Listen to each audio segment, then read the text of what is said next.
Now there's new surveillance video involving a deadly hit and run, and tonight we're hearing from the victim's family. Shayna, what makes this worse is that police say that the driver got out of the car to see what happened and then left.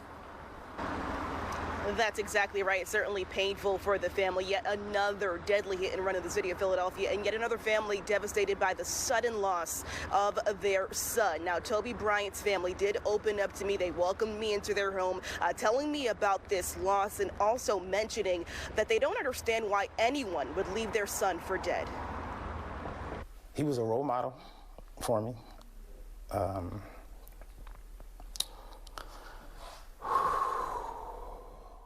An emotional family member of 47-year-old Toby Bryant, who asked not to be identified by name, fighting back tears and opening up to Fox 29 barely 24 hours after this beloved father of three was struck and killed in a deadly hit-and-run incident. It was probably about like 12 o'clock at night. I got woke up out of my sleep. My father called me, and he broke the news.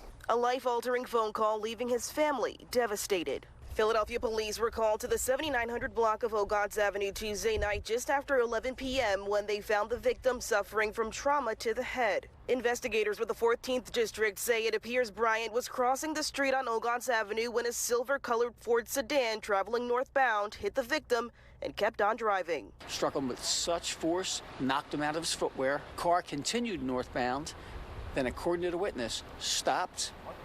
The driver got out, looked back at the victim, then got back in the car and left the scene. Bryant's family telling Fox 29 their loved one was just leaving work when he was killed. He was a barber, so his barber shop was maybe a block down from there, so I can imagine he was coming from a store. He had food in his hand.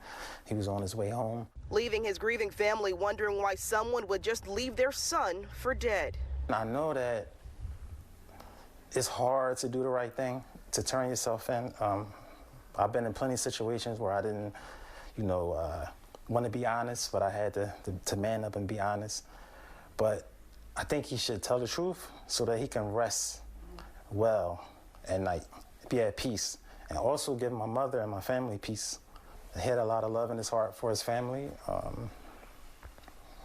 And now we miss him.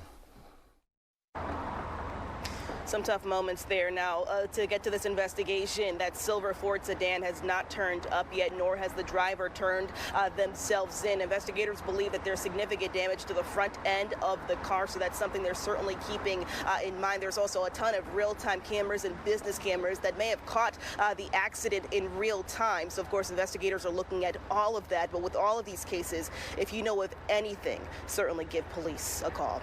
Shayna Ferreira, Fox 29 News. Thank you, Shayna.